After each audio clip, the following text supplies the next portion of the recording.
Di setiap rumah yang sedang berduka, selalu ada sesuatu yang tidak terlihat. Bukan hanya isak tangis, bukan hanya doa, bukan hanya langkah yang mondar-mandir tanpa arah. Ada satu lapisan keheningan yang terasa menekan, seolah udara menjadi lebih berat, seolah waktu bergerak sedikit lebih lambat, seolah dunia sedang menahan napasnya sendiri. Saat tubuh terakhir itu dimandikan, saat kain kafan dibentangkan, saat ayat mulai dibacakan, semua orang terpaku oleh duka. Tapi justru di tengah kepedihan itu, ada satu sosok yang tidak larut dalam kesedihan. Sosok yang matanya tidak berair, tidak merah, tidak kosong karena kehilangan. Ia mengamati, diam, tanpa suara, dan menunggu.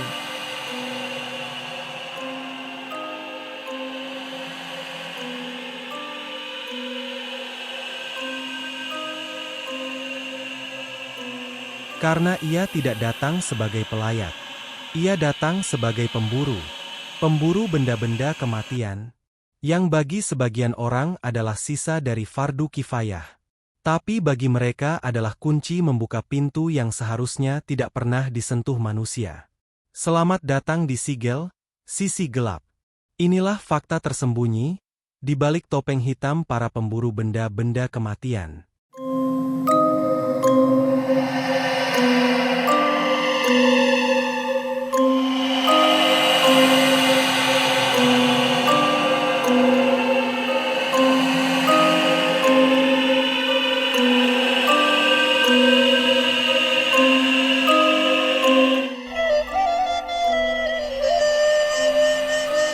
Dalam dunia gelap Nusantara, ada sebuah keyakinan yang jarang diucapkan keras-keras. Bahwa saat ruh meninggalkan tubuh, dunia tidak langsung menutup pintunya. Ada jeda, ada celah, ada masa peralihan ketika tubuh manusia sudah tidak hidup, tapi belum sepenuhnya ditinggalkan. Dan pada masa itulah, setiap benda yang menyentuhnya, setiap tetes air, setiap kapas, setiap helai kain, merekam sesuatu.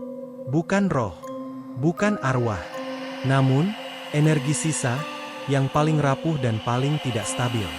Energi yang menurut kepercayaan lama adalah kesukaan makhluk gaib, karena ia tidak punya pemilik lagi. Energi seperti itu tidak dimiliki oleh benda lain di dunia. Tidak oleh kayu, tidak oleh tanah, tidak oleh air sungai atau gunung. Hanya oleh benda yang menyentuh tubuh orang mati. Itu sebabnya, bagi sebagian dukun hitam, kematian bukan akhir usaha, tapi awal dari bahan-bahan paling berharga dalam ritual mereka. Dalam dunia hitam, benda-benda kematian tidak semuanya memiliki kekuatan yang sama. Ada benda yang hanya dipakai untuk pemanis ritual. Ada yang dipakai untuk menarik perhatian jin kelas rendah. Tapi ada juga yang dianggap sebagai persembahan utama, semacam emas hitam, yang hanya dipakai untuk tujuan paling berat. Penundukan, pelet keras, atau santet tingkat tinggi. Benda-benda itu memiliki tingkat kekuatan yang berbeda bukan karena bentuknya, tetapi karena energi sisa yang melekat pada jenazahnya. Semakin keras kematiannya, semakin tinggi harga energinya. Dan inilah fakta paling gelap. Dalam pasar gaib yang tidak pernah kita lihat, kategori kematian tertentu dianggap jauh lebih sakti, lebih liar, dan lebih kuat untuk dijadikan medium ritual. Beberapa di antaranya adalah kematian bayi yang belum sempat hidup. Benda kematian dari bayi yang tidak sempat menangis dipercaya memiliki energi yang belum terkontaminasi dunia. Energi ini liar, murni, dan sangat mudah diarahkan oleh dukun berilmu hitam. Karena itu, benda dari kategori ini adalah salah satu yang paling mahal dan paling diburu. Namun sekaligus paling berbahaya bagi pemakainya sendiri. Kematian ibu yang melahirkan. Ini adalah kategori yang dianggap mengandung dua energi sekaligus. Energi hidup yang keluar dan energi mati yang tertahan.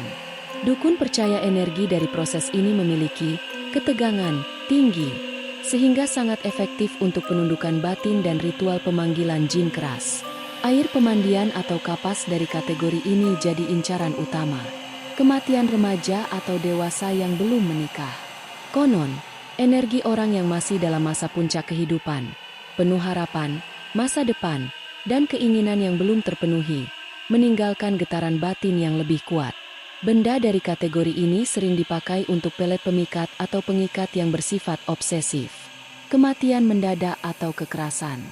Mereka yang meninggal karena kecelakaan, jatuh, atau serangan jantung mendadak dianggap meninggalkan energi patah.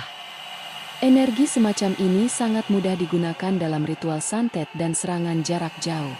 Karena energi yang patah cenderung tidak stabil, dan ketidakstabilan adalah celah yang disukai oleh makhluk halus. Dan di atas semuanya, benda kematian dari malam Jumat. Bukan karena malamnya magis, tapi karena dukun percaya bahwa batas dunia lebih tipis menjelang malam itu. Benda kematian dari malam Jumat sering dianggap sebagai medium paling cepat untuk memanggil jin tanpa banyak perantara. Benda-benda inilah yang kemudian disatukan dengan objek fisik, air pemandian jenazah, kapas dan korek kuping pemulasaraan, bunga tabur bekas siraman, dan yang paling tinggi nilainya, tali pocong yang masih menyimpan bekas simpul terakhir. Sebelum kita masuk ke daftar bendanya satu persatu, ada satu hal yang harus dipahami dulu. Di dunia hitam, tidak semua benda kematian itu sama nilainya. Ada yang hanya dipakai untuk ritual kecil, ada yang dipakai sebagai media perantara, dan ada juga yang dianggap sebagai mahar perjanjian. Benda yang bisa membuka pintu ke dunia jin tanpa banyak syarat. Semua tergantung jenis kematiannya, kondisi fisik jenazah, bahkan waktu kematian. Semakin langka dan semakin tragis sebuah kematian, semakin tinggi pula nilai energi yang dipercaya tersimpan pada benda-benda di sekitarnya. Inilah alasan kenapa dukun, paranormal gelap, sampai pemburu benda-benda kematian selalu memilih, memilah, dan hanya mengejar yang dianggap paling penuh daya. Dan berikut adalah benda-benda yang paling sering diburu, lengkap dengan fungsi dan tingkatan kekuatannya di dunia ilmu hitam. 1. Air pemandian jenazah. Air ini selalu duduk di peringkat teratas benda paling sering dicari. Bukan karena mudah didapat, tapi karena hampir semua ritual hitam butuh media cair yang pernah menyentuh tubuh orang yang mati. Menurut para pelakunya, air ini menyimpan sisa energi terakhir dari tubuh seseorang, energi yang belum sepenuhnya kembali ke tanah. Fungsinya beragam. Sebagai campuran pelet tingkat tinggi, sebagai media pemanggil jin kelas rendah, sebagai bahan pembuka gerbang komunikasi dalam ritual. Nilainya naik berkali-kali lipat bila air tersebut berasal dari jenazah, perempuan yang meninggal saat melahirkan, bayi yang belum sempat menangis, korban kecelakaan yang meninggal seketika, atau remaja yang meninggal tanpa riwayat sakit. Semakin tragis, semakin kuat, dan semakin kuat, semakin mahal. 2. Kapas bekas pembersih jenazah. Ini adalah salah satu benda yang paling sering dicuri diam-diam. Kapas yang dipakai untuk menyeka wajah, luka, cairan tubuh, atau bagian sensitif jenazah dianggap sebagai sisa memori tubuh terakhir. Wadah energi peralihan roh. Jin kelas menengah dan tinggi konon sangat mudah menempel pada kapas jenis ini. Digunakan untuk ilmu pemanggil jin, penguat santet kirim, pengalihan sial ke target. Semakin segar kapasnya, semakin mahal harganya. 3. Darah cairan pasca kematian. Ini bukan darah saat orang masih hidup. Ini darah, nanah, atau cairan tubuh yang keluar setelah roh pergi, cairan yang muncul dari proses tubuh melepas energi terakhir.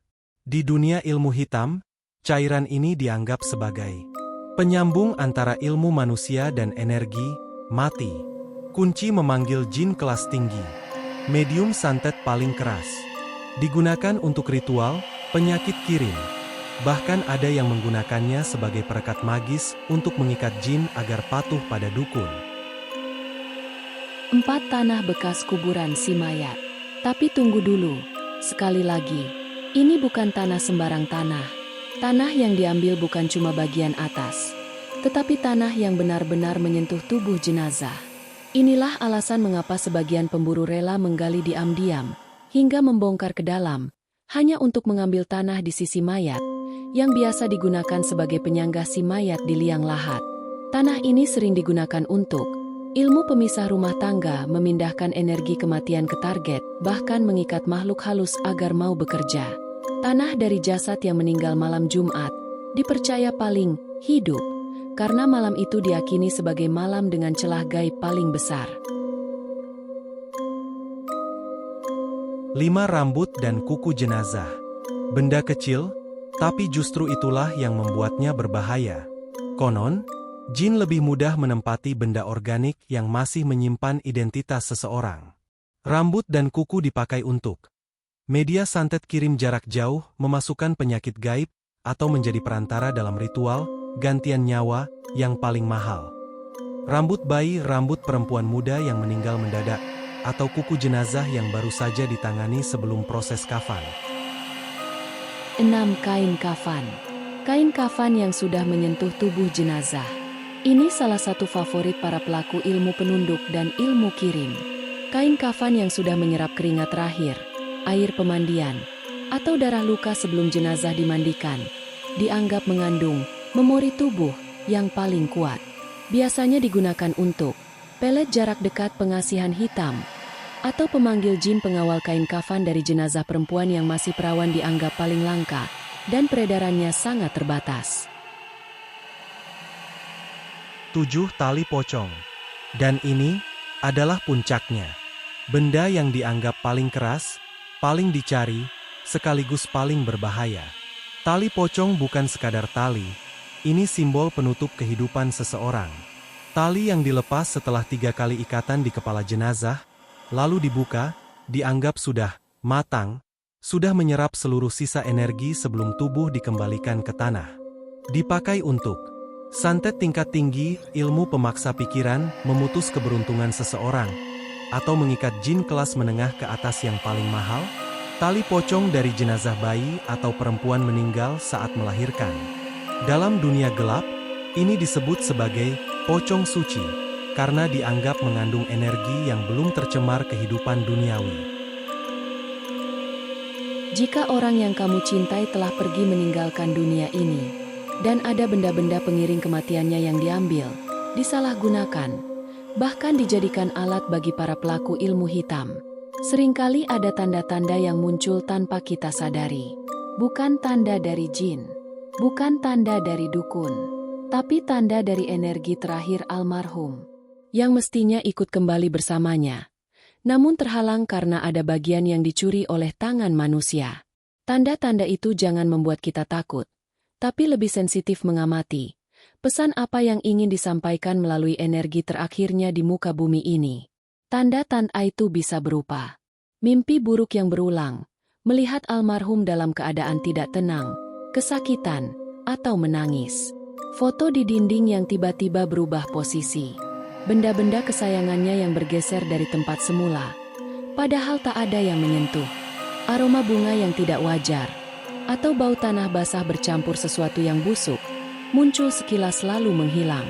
Ketika berziarah, ada hembusan bau menyengat yang membuat langkahmu terhenti sejenak. Semua itu adalah tanda bahwa ada sesuatu yang tertinggal. Aura terakhir yang mestinya utuh, kini terpecah, tersendat, atau bahkan diambil untuk kepentingan orang lain. Bukan aura yang gentayangan, tetapi pesan halus bahwa ada yang tidak semestinya.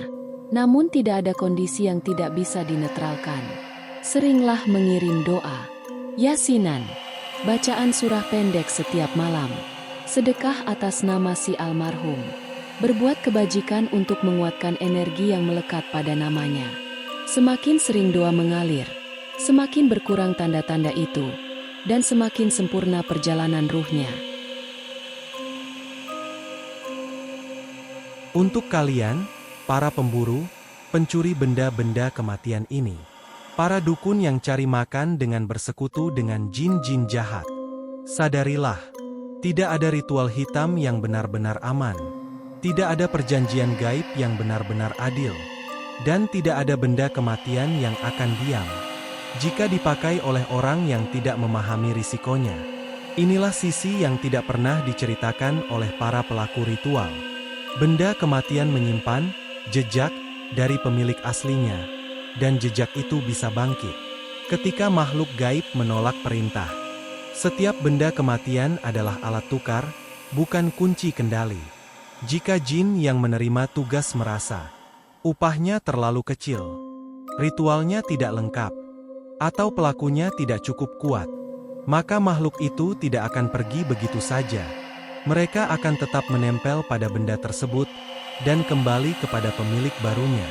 Sialnya, bukan untuk membantu, tapi untuk mengambil. Mengambil tenaga, mengambil kesehatan, mengambil nyawa yang paling rapuh di dalam rumah itu. Benda kematian menyimpan energi balik. Banyak pelaku ritual pemula tidak sadar kalau benda kematian membawa bekas.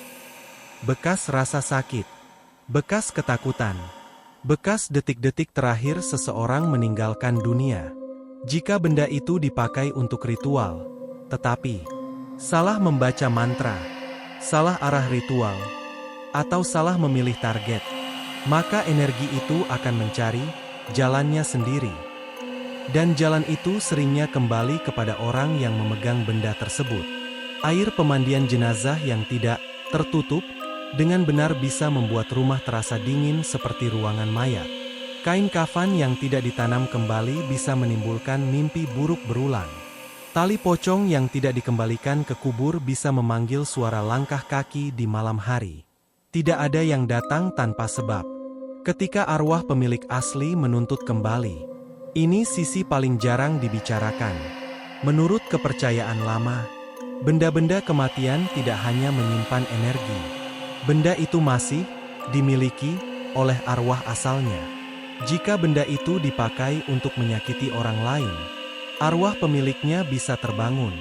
Mereka tidak mengenal pelaku, tidak mengenal dukun mana yang mengambil.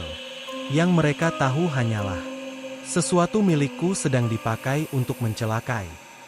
Dan sejak saat itu, rumah pelaku mulai diselimuti tanda-tanda. Suara lirih dari sudut gelap rumah. Bau tanah basah yang muncul tanpa sebab. Mimpi tentang pemilik benda yang berdiri diam. Gangguan kesehatan tanpa penjelasan. Suara pintu yang bergerak pelan saat semua tertidur. Ini bukan serangan jin. Ini bukan kiriman santet. Ini tuntutan dari pemilik benda. Ritual penawar bisa memakan harga lebih besar. Ketika benda kematian mulai berbalik arah. Ritual penangkal bukan lagi ritual murah. Dukun yang pernah mengambil benda itu biasanya menolak mengembalikannya. Alasannya sederhana. Mengembalikan benda kematian berarti membuka ulang hubungan dengan makhluk gaib yang dulu dipanggil. Seorang dukun bisa kehilangan kekuatan, pengikut, atau bahkan nyawanya jika ia mencoba memutus ikatan yang sudah dibuat sebelumnya. Karena itu banyak kasus penawar justru lebih mahal, lebih berbahaya, dan memerlukan pengorbanan lebih besar dari ritual aslinya. Benda kematian tidak mengenal kompromi. Jika salah langkah, ia akan meminta bayaran. Dan setelah semua itu, pada akhirnya, benda kematian hanyalah benda. Namun cerita yang menempel padanya tidak pernah mati. Selama masih ada orang yang mencari jalan pintas untuk menundukkan hati, membungkam kehendak, atau menyakiti tanpa menyentuh. Selama itu pula benda-benda yang seharusnya kembali ke tanah akan terus diburu. Pemburu tidak datang membawa ancaman. Mereka datang membawa keramahan, senyum, bantuan, kepedulian palsu yang hanya menunggu lengahnya keluarga yang sedang berduka. Dalam dunia ilmu hitam Nusantara, benda-benda kematian bukan sekadar alat. Mereka adalah janji. Janji antara manusia dan makhluk yang tidak pernah peduli pada konsekuensi. Satu hal yang perlu diingat. Setiap benda yang diambil dari dunia kematian akan selalu mencari jalan untuk kembali. Entah kembali ke tanah, atau kembali menagih kepada tangan yang telah memakainya. Jika rumahmu sedang berkabung, jaga keluarga. Jaga jenazah. Jaga benda-benda terakhir yang menyentuhnya. Karena yang paling menakutkan bukanlah makhluk gaib yang dipanggil, tetapi manusia yang memanggilnya. Dan dalam setiap ritual gelap, ada satu hal yang selalu benar. Harga yang dibayar tidak pernah sebanding dengan apa yang didapatkan.